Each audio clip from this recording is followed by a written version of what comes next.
noite a todos os queridos que pararam um bocadinho esta quinta-feira para nos vir ouvir. Meu nome é Ana Moreira. Hoje tenho o prazer de trazer às minhas conversas o Pedro, que é um homem muito simpático, aceitou a minha loucura, se for a falar, um escritor que vai falar com uma médica, e a lógica de falarmos hoje disto é falarmos um bocadinho de amor e relacionamentos dentro da perspectiva de saúde integrativa e de escrita criativa. Como cada um gosta de falar de amor dentro da sua perspectiva, achamos que seria uma ótima ideia. O Pedro é um escritor, um best-seller, é licenciado em Linguística, e eu sou médica, trabalho em Medicina Integrativa e numa área do Life Coaching, na tentativa de conseguirmos ajudar as pessoas a se transformarem em pessoas melhores. Como é que começou esta brincadeira de poder convidar o Pedro? Foi com um post, ou com uma frase, com um verso, com um poema, não sei como é que lhe chama, do que se foda. Que se foda ao ir andando, que se foda ao ir ficando, que se foda ao ir amando, que é a ideia do querer por todo, o completo. Esse foi o post que fez com que eu o convidasse. O amor, de facto, é um estado que nos hipnotiza, e o Pedro escreve que o amor é o estado que nos tira destes estados de quase morte em que vivemos. Muito interessante esta frase. E, portanto, que se lixa esta estabilidade, que se lixa aquilo que não mexe contigo, e isso é exatamente o que temos que transmitir às pessoas para que possam viver uma vida melhor no sentido global do termo. Também encontraram-se sem querer, por mais que ambos quisessem mais do que tudo, e na verdade é esta a única maneira de se encontrar alguém. E o eu não preciso de ti, tu não precisas de mim, mas se tu me cativares e se eu te cativar, ambos precisaremos um do outro. Portanto, isto levou-me a falar-se que o coração bate 100 mil vezes por dia, tem 100 mil impulsos elétricos por dia, o coração bombardeia 75 litros de sangue por dia, por cerca de 96 mil quilómetros de tubos, e o coração é o órgão que nós falamos que é o órgão do amor, e o amor vem de uma palavra latina que na realidade é uma emoção, é um sentimento que nos leva a desejar o bem da pessoa ou de uma coisa. Mas o amor tem um mecanismo biológico muito bem estudado, tem a ver com o sistema límbico, uma coisa assim mais complicada a nível cerebral, e portanto, ao contrário da crença de que o amor é algo fácil, na realidade o amor é algo que deve ser construído, e estejamos convictos que o amor se aprende, como se aprende a andar de skate, como se aprende medicina, como se aprende a escrever.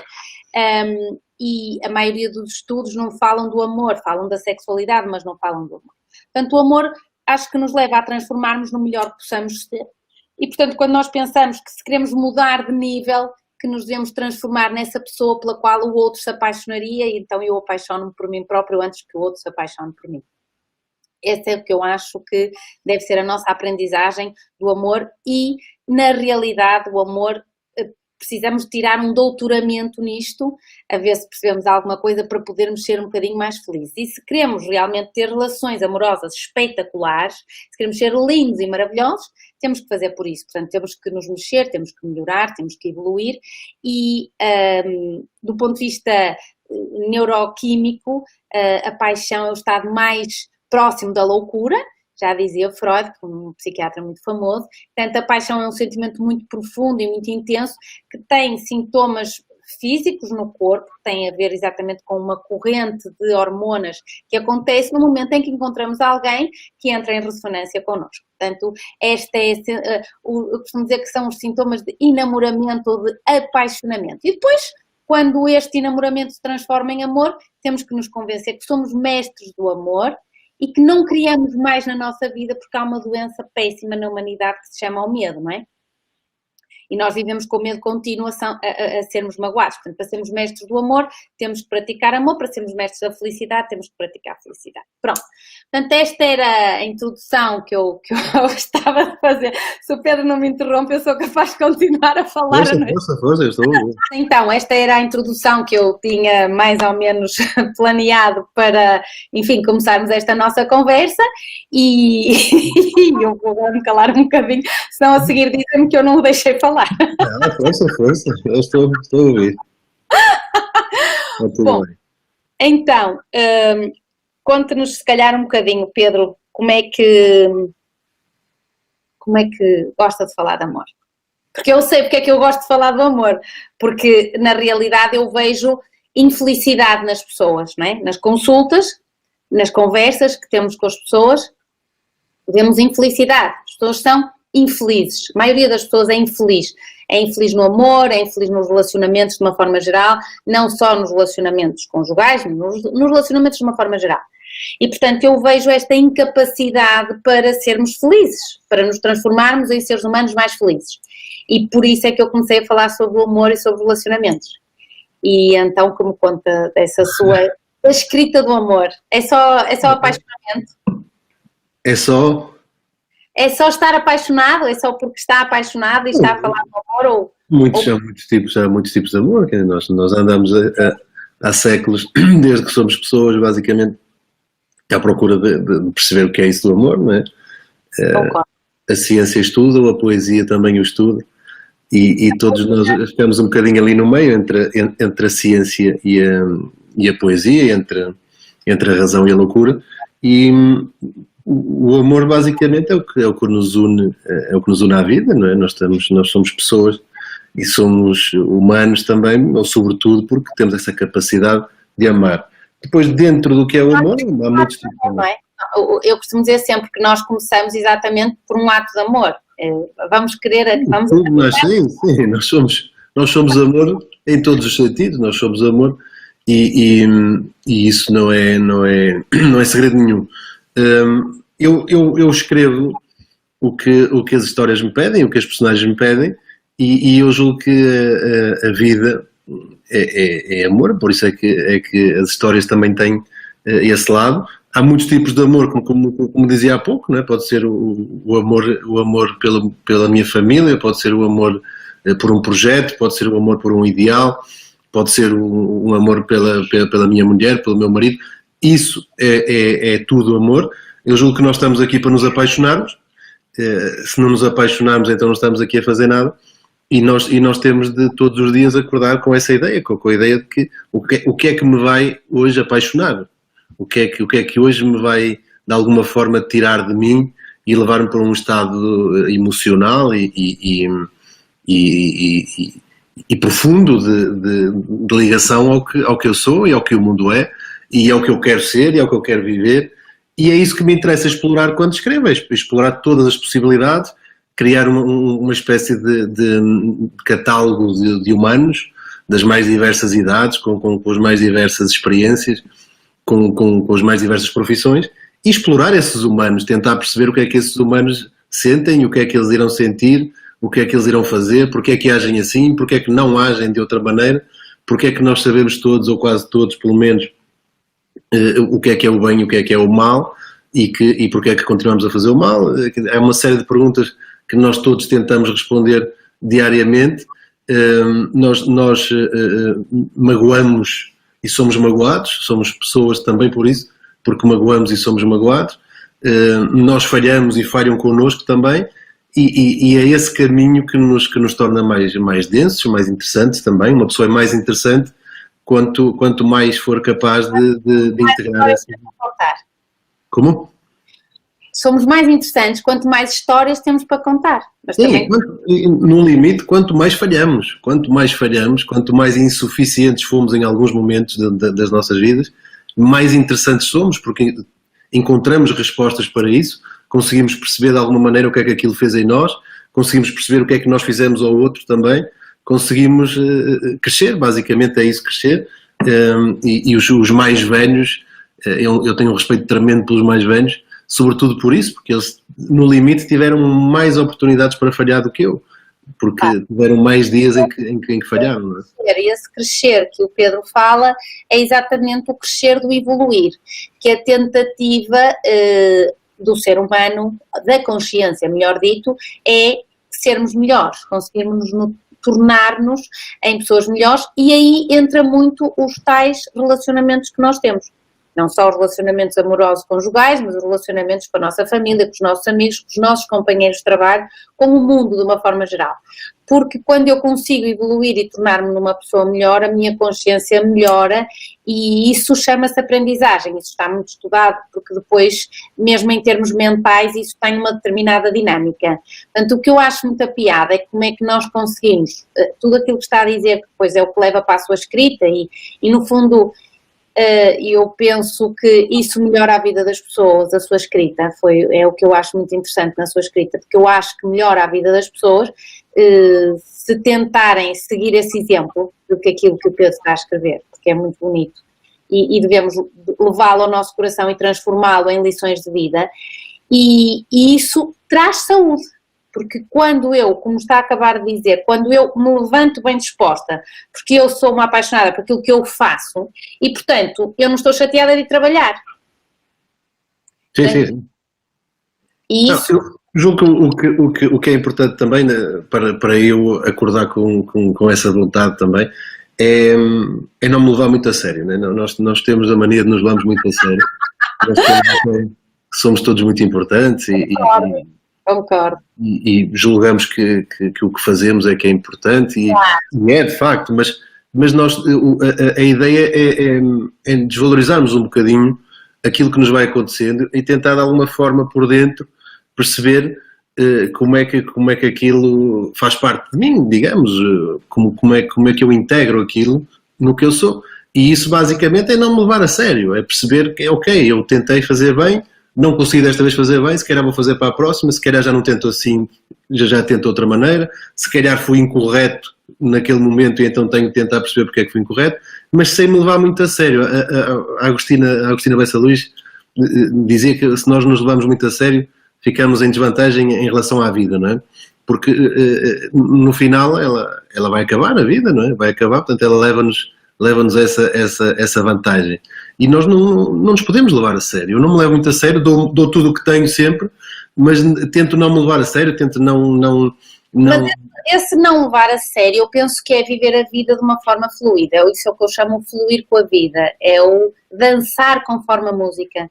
Significa que eu sou capaz de rir das merdas que eu faço, que sou capaz de entender que não tenho que ser rígida, não tenho que controlar tudo na minha vida. Portanto, do ponto de vista da saúde, isso é muito importante. Porque se eu não me critico a mim própria pelas coisas que eu faço, eu vou ter mais saúde. Porque, por exemplo... É um peso que sai, não é? É um peso que sai. Há pessoas que carregam mochilas muito grandes por causa disso, não é? Porque ao longo da vida foram errando, foram cometendo erros, e aqueles erros vão-se acumulando lá naquela mochila e não servem para nada, basicamente, só servem para fazer peso e não foram transformados em alguma coisa útil. No fundo é um processo de reciclagem de erros. Não é? Isso é o que está a dizer, é o viver preso no passado. É quando eu tenho aquele peso do meu passado, só que o passado eu já não consigo mudar. A única coisa que eu verdadeiramente consigo mudar é o meu presente, é o hoje. Eu consigo me transformar hoje, consigo melhorar hoje. O dia de hoje é o dia que conta, por isso é que se chama presente, é uma prenda. Porque o futuro, que é o dia da amanhã, também não consigo mudar ainda, só quando chegar a presente. Porque se eu vivo muito preocupada com o futuro, então eu vivo ansiosa e vivo nervosa, porque o futuro ainda não chegou, mas eu já estou a pensar no futuro. Portanto, este é um mal da nossa sociedade, que nós temos tanta tecnologia e hoje as coisas acontecem tão rapidamente, porque nós em 12 horas conseguimos nos pôr na outra ponta do mundo, em 24 horas conseguimos estar na Austrália e, portanto, é tão rápido tudo que nós vivemos muito ansiosos, não é? Vivemos com muito medo e vivemos com muito ansiosos. Portanto, tudo o que está a dizer faz muito sentido do ponto de vista da saúde, porque quando eu consigo me centrar no dia de hoje, quando eu consigo estar mais descontraído, quando eu consigo fluir mais com a minha vida, mesmo que a minha vida não me esteja a correr da forma como eu quero, mas eu estou a fluir mais com a vida, estou a ser grata pela minha vida, pelas coisas que me estão a acontecer, mesmo que não seja bem como eu imaginei, então eu tenho mais saúde. Porque eu não estou rígida. As pessoas muito perfeccionistas, não sei se alguma vez reparam nisso, as pessoas muito perfeccionistas são pessoas que têm tendência, por exemplo, a ter problemas articulares, são pessoas que têm rigidez articular, dores articulares ao acordar. Portanto, estas pessoas perfeccionistas o que têm que fazer é exatamente isso que o Pedro está a dizer, é rirem-se das suas palermices, das suas cagadas, dos seus erros, porque nós estamos aqui exatamente costumo dizer que são vários episódios da novela e a novela é assim, os episódios vão melhorando e a novela vai melhorando e esperemos que tenhamos um final feliz em que possamos realmente viver apaixonados. Eu acredito profundamente, estou perfeitamente convicta no mais profundo do meu ser que nós conseguimos viver este estado por mais tempo do que a bioquímica nos permite. Portanto, do ponto de vista biológico, quimicamente falando, o estado de enamoramento, de paixão, que é hormonal, dura 6 meses, pode durar no máximo até 2 anos, se tivermos sorte. Mas depois passa, não é? E ou se transforma em amor ou acaba. É muito básico, é muito simples, fácil. Portanto, o que é engraçado? Que nós, e eu acho interessante e adoro a sua escrita, porque a sua escrita nos faz ter momentos de apaixonamento. Porque eu, quando leio uma coisa sua, uma frase sua, que eu consigo mandar a quem eu gosto, aquele momento transformou-se num momento de apaixonamento, porque me conecta com uma sensação que eu já tive, que se calhar agora não tenho neste momento, porque já estou há 20 anos com uma pessoa, mas consigo reviver esse momento. Portanto, isso é que é muito interessante e agradeço-lhe por isso, se calhar em nome de milhões de pessoas, mas...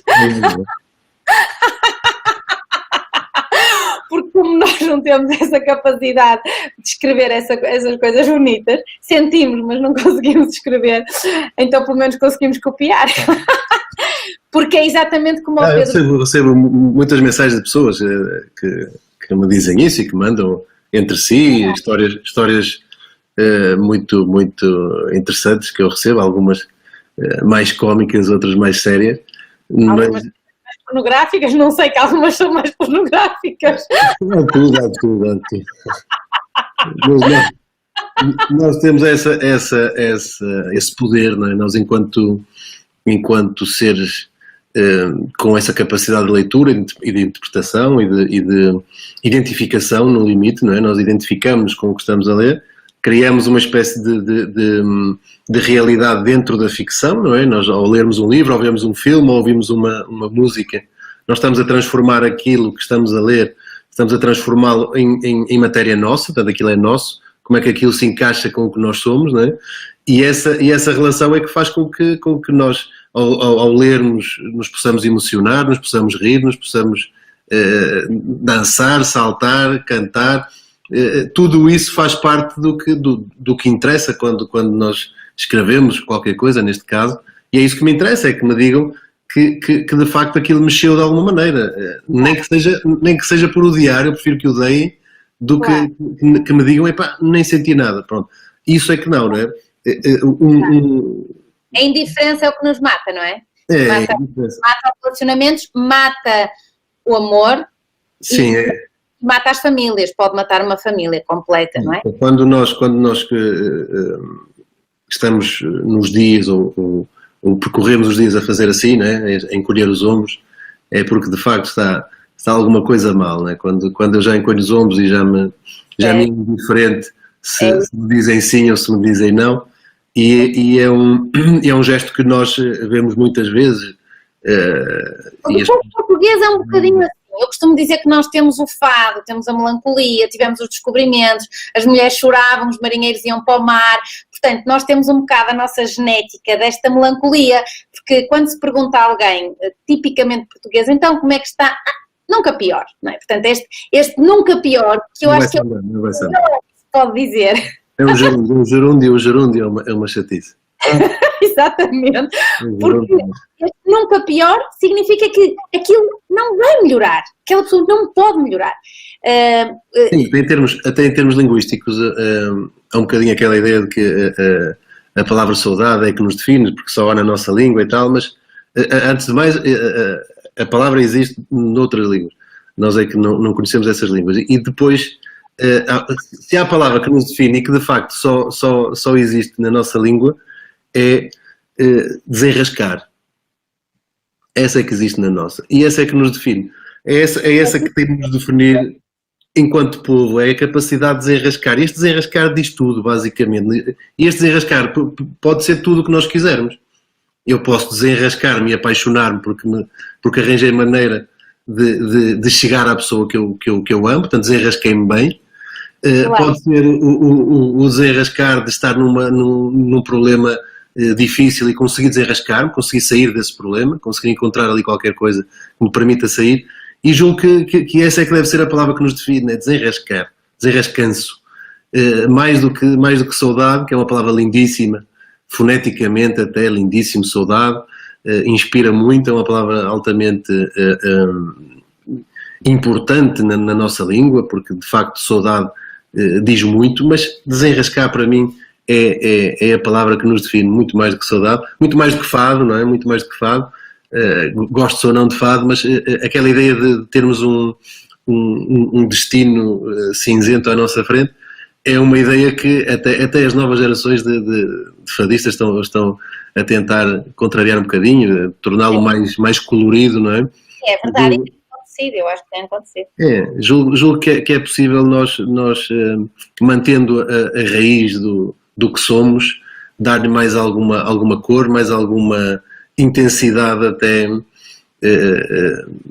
interior e no que pensamos do que somos, não é? Nós temos a ideia de que somos assim muito profundos, muito poéticos, aquelas coisas todas, mas a poesia tanto pode estar num poema, como pode estar numa ida ao supermercado, como pode estar nos momentos mais básicos e mais elementares.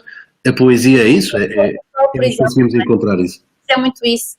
Pelo menos uma vez por ano nós devíamos ver o pôr do sol, ver o nascer do sol, porque isso nos conecta com a nossa essência, não é? E isso pode-lhe chamar poesia, pode-lhe chamar música, pode-lhe chamar... Há muitas formas de poesia, de poemas, de criarmos poemas, não é? Quando eu olho para a minha mãe, quando eu olho para o meu pai, é um poema que eu estou à procura de ler ali.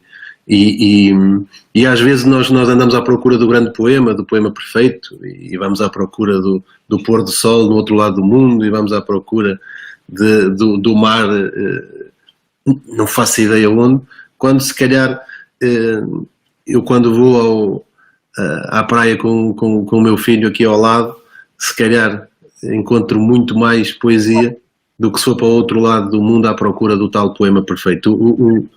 O poema perfeito é aquele que eu sou capaz de sentir, basicamente. Nós somos muito mais, eu diria que somos só o que sentimos e muito mais do que aquilo que está por fora. O que eu sou é o que eu sinto, e se eu me sentir apaixonado, seja pelo que for, então sou muito mais viajado do que alguém.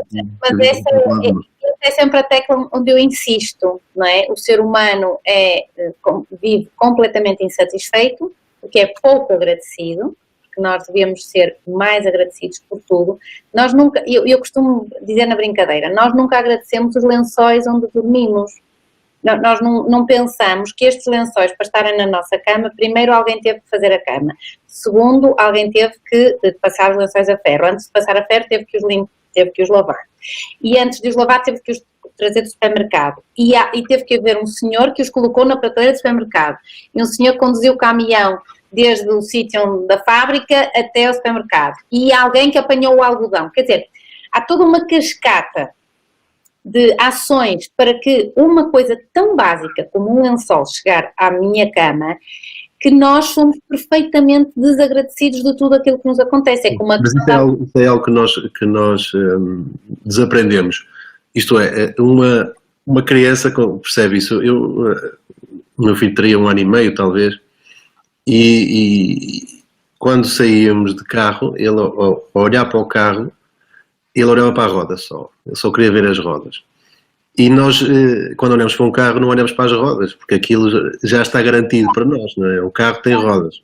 Ele detectou imediatamente o que é interessante no carro. O que é que faz de um carro um carro? São as rodas. Eu posso tirar tudo de um carro, se mantiver as 4 rodas e o chassi, aquilo continua a ser um carro. Ele continua a andar sobre 4 rodas e vai direitinho. E isso é a nossa capacidade que nós temos e que vamos desaprendendo, porque vamos à procura sempre do tal suprapoema, o poema supremo, e o poema supremo às vezes está aqui ao nosso lado e é uma festa ao meu gato, é um olhar para a minha mulher, é isso, basicamente está aqui ao lado e nós desvalorizamos. Pela ciência, porque, por exemplo, o dar um abraço a alguém, e agora estamos péssimos nisso, produz-nos uma hormona que é a hormona que se chama dopamina.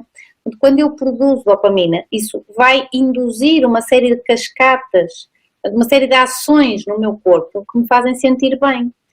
Repare, por exemplo, eu sou da opinião que os miúdos, vamos esquecer que aconteceu esta coisa do Covid, ok? Os miúdos, quando chegassem à escola, se deviam abraçar todos, antes de um exame, antes de uma prova, porque aquilo que lhes produz, em termos do ponto de vista hormonal, é uma sensação de prazer e de bem-estar. Os miúdos detestam ir para a escola hoje em dia porque nós estamos a domesticar as nossas crianças. Porquê? Porque nós estamos a ensiná-los da forma como nós entendemos que deve ser o ensino devia ser livre, pelo menos até uma certa idade. Bom, mas já estou a divagar como é meu apanágio, porque hoje viemos aqui... Divagação, isto não tem piada nenhuma. Hoje viemos aqui para falar de amor, mas o amor também são abraços, não é?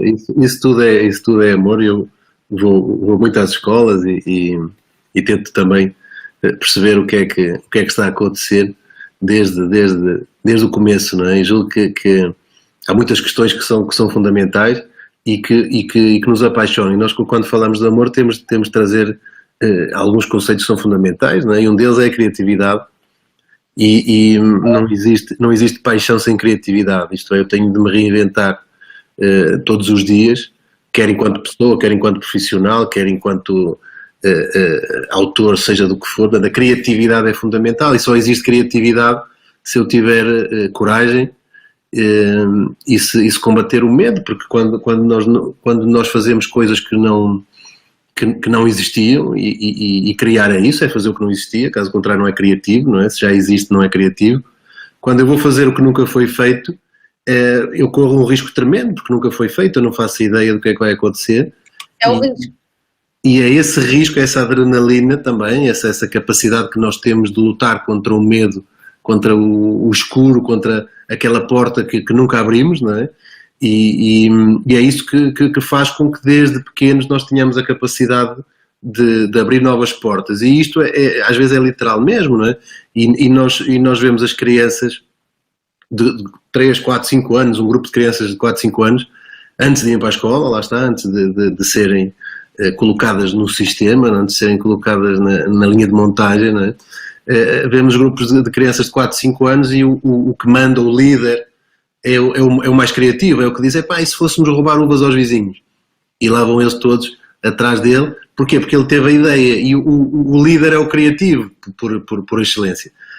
E quando nós entramos no sistema, na tal linha de montagem das escolas e do sistema, tal qual ele está definido neste momento, sobretudo em Portugal, e falo da realidade portuguesa porque é que conheço melhor, quando entramos nessa linha vamos para fora da criatividade. O melhor aluno já não é o mais criativo, é o que erra menos, é o que comete menos erros, e quando eu percebo que o que é mais bem sucedido é o que comete menos erros, eu vou ter medo de ser criativo. Para que é que eu vou ser criativo se posso fazer o que os outros já fizeram e tiveram bons resultados? Portanto, a ideia de criatividade está umbilicalmente ligada à ideia de coragem, que por sua vez está umbilicalmente ligada à ideia de contrariar o que é mais natural, que é replicar, é fazer o que outros já fizeram e que é confortável, basicamente, não é? Mas todos nós somos criativos, eu trabalho muito criatividade com adultos também, e todos nós somos criativos e todos nós podemos ficar surpreendidos com aquilo que somos capazes de criar, uma vez aberta essa porta que nós pensamos que não conseguimos abrir. E a criatividade para mim está muito relacionada com a felicidade. Eu sou muito feliz, os meus dias mais felizes são os dias em que eu fui mais feliz criativamente, foram os dias em que eu consegui inventar caminhos novos, quer no que escrevo, quer no que vivo. Eu consegui inventar qualquer coisa que fez com que eu fosse mais feliz, que fez com que as pessoas que estão comigo sejam mais felizes ou fossem mais felizes. E esse desafio diário, ser criativo diariamente, cansa como o caneco, cansa muito. Ser criativo todos os dias é muito cansativo, é muito mais fácil eu replicar os dias, mas acabo por replicar, ao replicar os dias, estou a replicar as emoções, estou a replicar o que sinto, estou a replicar as sensações e às tantas já não sinto nada. Não é? Certo, isso não nos traz nada de novo à vida, não é? E nós precisamos disso exatamente para nos sentirmos com esta plenitude, a que podemos chamar felicidade, não é? Felicidade é muito giro porque é uma... Segundo a palavra egípcia da felicidade, quer dizer amplitude do coração. Portanto, a felicidade, de alguma forma, pelo menos para os egípcios, estava ligada ao amor, que é a amplitude do coração. O coração é eu não conheço nada melhor que o amor. Se alguém conhecer, que me diga. Eu não conheço nada que nos deixe mais feliz, que seja mais interessante do que o amor em todas as suas esferas. Não? E o amor traz-nos muitas vantagens em termos biológicos, porque de facto o amor melhora o nosso sistema imunitário. Eu fartei-me de falar agora nesta altura maluca da pandemia, que as pessoas se mantivessem muito focadas, ou o mais focadas possível, dentro disto que podemos chamar coerência cardíaca, porque é muito giro esta coisa, nós falamos do amor, também podemos falar isto em termos de física, e falando do amor em termos de física, o amor tem a ver com campos eletromagnéticos. É muito engraçado, não é? Porque, ou seja, quando eu amo alguém, o meu campo eletromagnético interfere com o campo eletromagnético de outra pessoa e eu entro em coerência com essa pessoa, não é? Mas eu devo estar em coerência cardíaca comigo, em termos de coração e de mente, este alinhamento para estarmos mesmo bem em termos da vida, por exemplo, em termos de criatividade. Isso significa um grande alinhamento entre a mente e o coração, é muito interessante o que está a dizer, mas também para eu estar em amor com o outro e eu entro em ressonância com o campo eletromagnético do outro. Porque eu não consigo amar ninguém se eu não entrar em ressonância com o campo eletromagnético da outra pessoa. Portanto, pode-se explicar o amor de várias perspectivas, porque o amor é isto da física, mas também é química, não é? Porque são as hormonas, são os neurotransmissores, é tudo aquilo que me provoca esta sensação, mas interessante mesmo é percebermos que precisamos disto para a nossa vida. E isso é o que me entristece quando eu ouço muitas pessoas realmente comentarem cada vez, infelizmente cada vez mais, de que não precisamos do amor. Não precisamos do amor, estamos bem sozinhos, não precisamos do amor, é impossível. Nós somos mamíferos e é bom que nós possamos meter isto na nossa cabeça todos os dias. Os mamíferos precisam de contacto. E não significa que seja um contacto sexual, do ponto de vista de homem-mulher, ou de mulher-mulher, homem-homem, porque agora tem que ser uma mulher aberta, mas o contacto da pele com a pele, o contacto lá está, do tal abraço, do tal mimo, do tal carinho, disso que nos faz sentir pertencentes a um grupo, este sentimento de pertença, que nós nos esquecemos que temos, que vimos com isso, não é? Porque é genético, faz parte. Nós temos uma grande percentagem do nosso genes, do nosso código genético, é parecido com o paleolítico.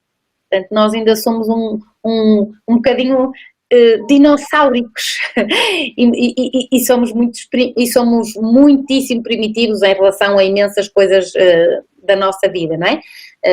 A forma como nós reagimos, por exemplo, é muito abdominal e nós devemos reagir muito mais com amor. Por isso é que é muito importante falar do amor, porque eu reajo com raiva, ou com irritabilidade ou com ira, são sentimentos abdominais, viscerais, primitivos, exatamente de animais primitivos, e eu deveria reagir com mais tranquilidade, com mais calma, lembrar-me sempre que o outro, seja ele qual for, é uma pessoa que eu amo e, portanto, esta resposta devia ser mais tranquila. Portanto, há uma frase sua que eu também sou particularmente fã, que tem a ver com o humor, com o sentido do humor, porque o Pedro escreve que o que falta a muitas relações não é o amor, mas o amor verdadeiro, o amor real, o amor transformador, que é o nosso humor.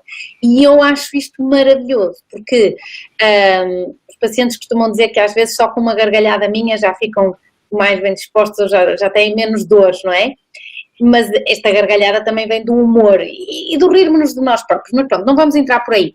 O humor, dentro do amor, é maravilhoso. Porque isso é o que permite que um casal consiga verdadeiramente passar a maior parte dos seus conflitos na vida. Porque quando o outro é inteligente ao ponto de que num problema, seja ele qual for, consiga introduzir o humor, imediatamente aquilo que era a tensão de uma discussão se vai desvanecer.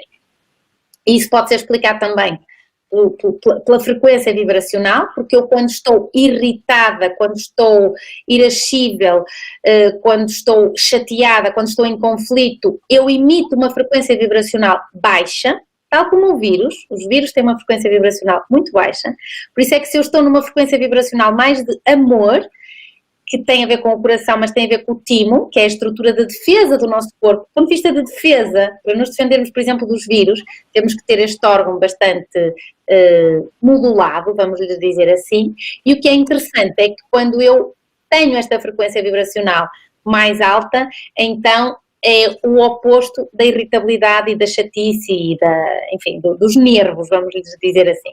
Então é muito giro, porque quando eu introduzo esta nota de humor, seja uma estupidez qualquer, é o suficiente para quebrar esta irritabilidade, Tive uma experiência recentemente que foi a de participar num roast. Não sei que as pessoas sabem o que é um roast. Um roast é basicamente quando um grupo de convidados, pessoas das mais diversas áreas, fazem um churrasco público ou uma outra pessoa, gozando com ela, basicamente, tentando pegar nos aspectos mais cómicos dessa pessoa e explorá-los. E então nós fizemos no campo pequeno, estavam 5.000 pessoas a ver, e foi a primeira vez que eu subi ao palco para fazer rir os outros, e estavam pessoas das mais diversas áreas. Fizemos o roast ao Toy, naquele caso, e então eu saí de lá, e aquilo basicamente, as pessoas que viram, muitas pessoas certamente viram, porque deu na TVI mais do que uma vez, mas quem esteve sentiu isso logo na hora, e eu senti isso logo na hora, que um roast é basicamente as pessoas a falarem mal umas das outras. E então eu ouvi ali coisas sobre mim inacreditáveis, não é?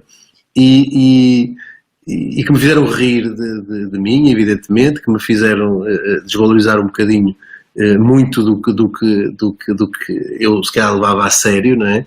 E dei por mim a imaginar, sei isto, tudo o que podem dizer de mal de mim, está tudo ótimo, isto é perfeito. E eu tenho um amigo que é neuropsiquiatra, e ele receita livros. Eu também. Também receita, pronto, então aplico isto em mim. Porque eu depois disso, eu saí de lá de alma tão lavada do campo pequeno, que eu disse, olha, para além de receitar livros, tens de receitar roasts. Tens de dizer à malta, em casa, em família, numa festa, num convívio, o que é que seja, para fazerem roasts uns aos outros, para tentarem pegar no que acham que os outros têm de mais cómico e que pode ser agarrado, explorar aquilo comicamente, e é uma limpeza absoluta. Eu saí dali, fui enxovalhado, enxovalhei e saí dali mais feliz do que nunca. Foi um dos dias, se calhar, mais felizes da minha vida, se falarmos em termos profissionais e até de realização pessoal, porque eu percebi que o que é que isto interessa, o que é que me interessa, o que é que os outros exploram comicamente em mim. Eu continuo a ser a mesma pessoa, eu continuo a ser o mesmo gajo que escreve cenas, continuo a ser a mesma pessoa, e eu recomendo roasts. Portanto é a minha receita agora: façam roasts uns aos outros, tentem, escrevam aí meia dúzia de piadas uns sobre os outros, sobre a maneira como fala, sobre alguns erros que cometeu, sobre a forma como pensa, qualquer coisa. As famílias fazem isso inconscientemente, se calhar não lhe chamam esse nome, mas as famílias mais felizes, pelo menos as que eu... Sim, brincam uns com os outros. Sim, outras, não é? Pronto. Mas eu estou a recomendar fazerem um espetáculo mesmo. Não diz de mim, não é? Mas eu estou a recomendar, façam um espetáculo mesmo, 1h30 de espetáculo, começar 5 minutos para cada um, ou 10 minutos, e a malta só a desbobinar piadas uns sobre os outros. Claro, porque isso leva-nos a... Lá está, eu gosto sempre de chamar a ciência para a minha beira, porque isso é o riso. Isso é mais do que o humor, não é? Porque o humor não tem... Pronto, o humor pode ser de vários tipos, como é óbvio, mas o que estamos a falar já é quase esse riso desmesurado que nos faz o chamado mijar de rir. Sim, mas é mais do que isso. É tocar em pontos sensíveis e de uma forma viável, de uma forma execuível, de uma forma que não vai ser um murro, de uma forma que me vai fazer olhar para lá, e foi exatamente o que eu senti. Fizeram-me olhar para coisas que eu, de facto, depois percebi, de facto, eu podia fazer isto de outra maneira. Mas sem me magoar e, ao contrário, fazer-me rir até desse tipo de características que eu tenho. E todos nós temos idiosincrasias que são altamente exploráveis comicamente. Todos nós somos cómicos e passíveis de sermos explorados comicamente. Há muitas caricaturas que podem ser feitas de cada um de nós, e se eu tiver a capacidade de lidar com elas e de me rir com elas, então, perfeito. Eu vou estar muito mais capaz de enfrentar tudo o que me acontece, porque o pior que pode acontecer, se calhar já me disseram, não é? Sim, mas o Pedro começamos a conversa mais ou menos assim, que também é isso do rirmos-nos de nós próprios.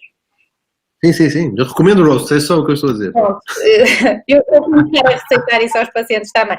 Além dos livros, além de recomendar aos pacientes que vejam o pôr do sol e o nascer do sol, que dancem, que amem muito, apaixonadamente, pelo menos uma vez na vida. Eu acho que todo o ser humano não devia morrer sem ter uma grandíssima paixão na sua vida, aquelas paixões que são pouco saudáveis, mas são as paixões que nós precisamos para que nos sintamos assim mais vivos e mais aterrados na terra, com a cabeça no céu e com os pés na terra.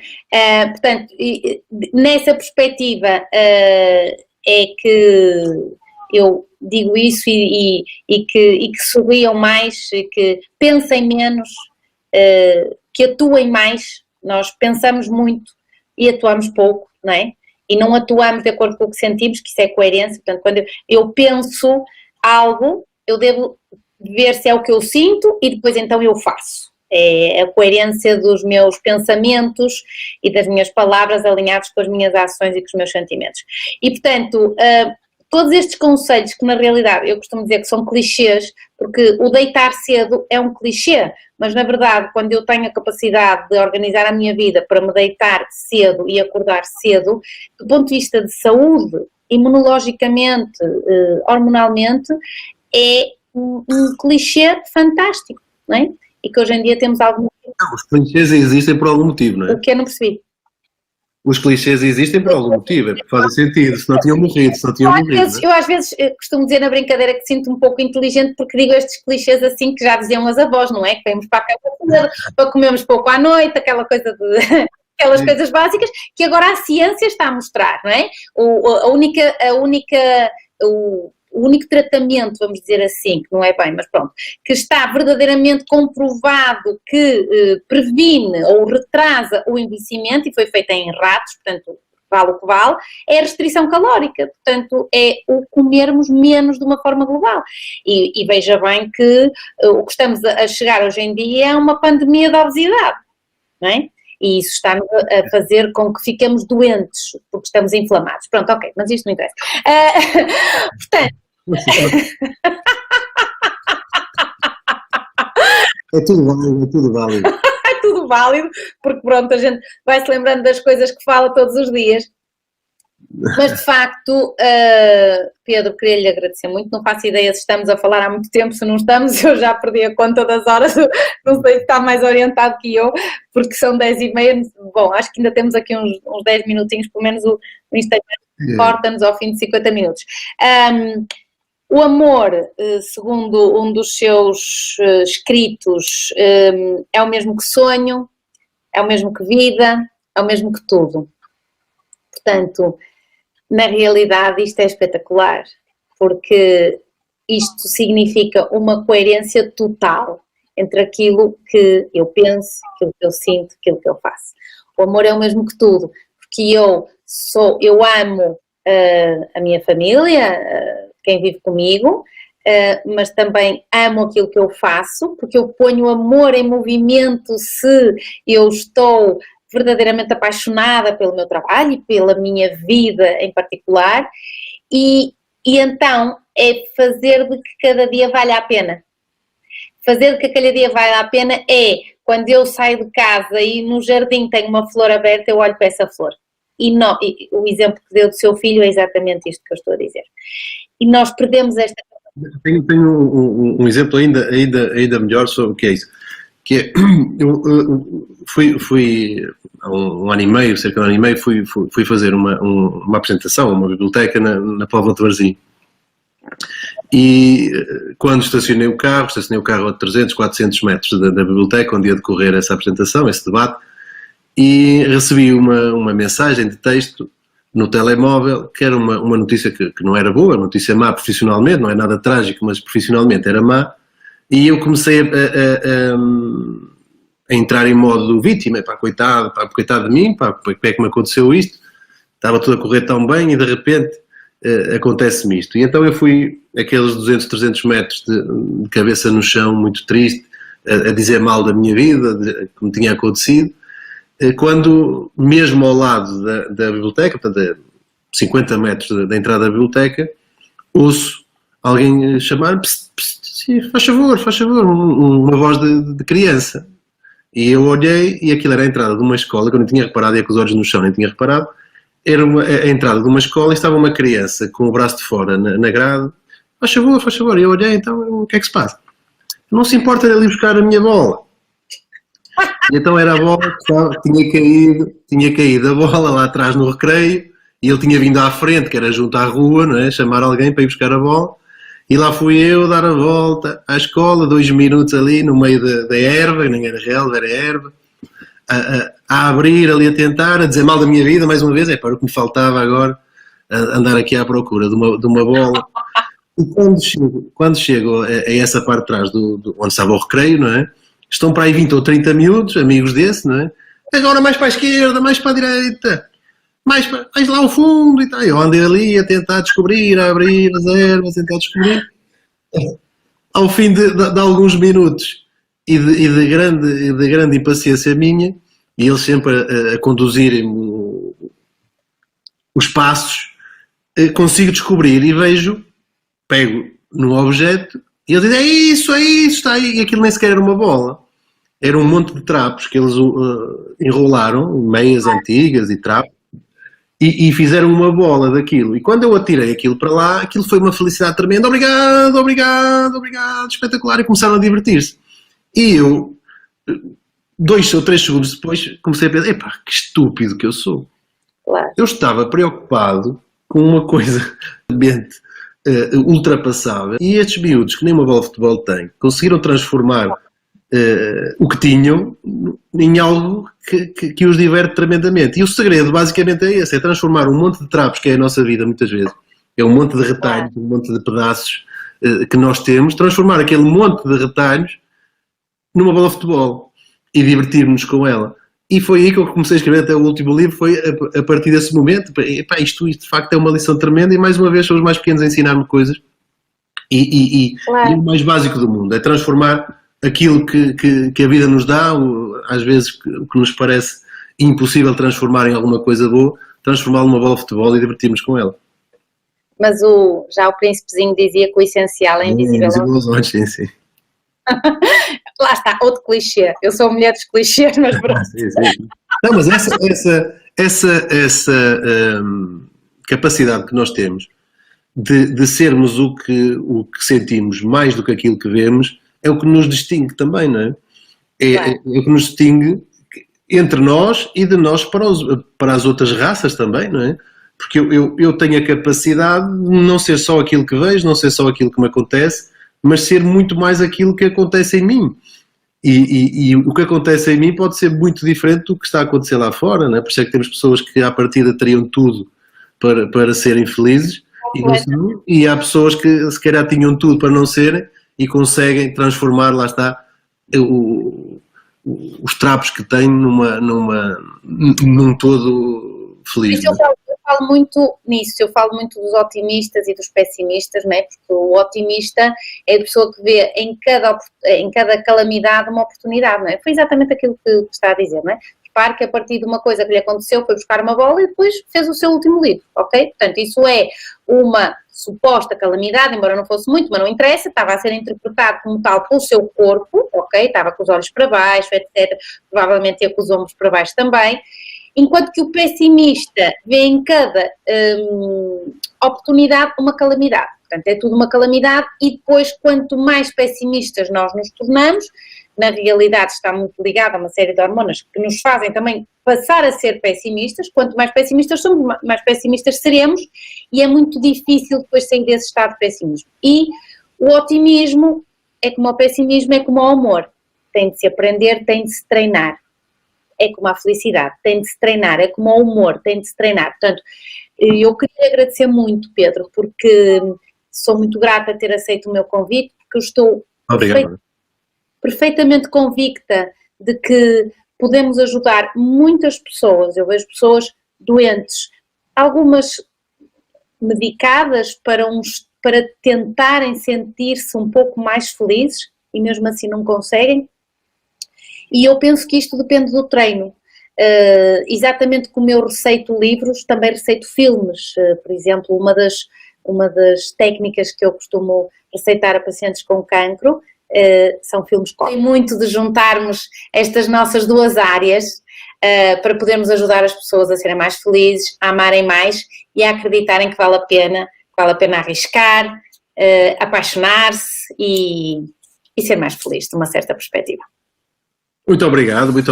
E só para fechar, estávamos a falar há pouco do otimismo, não é? Aquela ideia do otimismo, copo meio cheio e meio vazio. O otimismo nem é ver o copo meio cheio nem meio vazio, é estar sempre a encher o copo. Nós temos que estar sempre a encher o copo.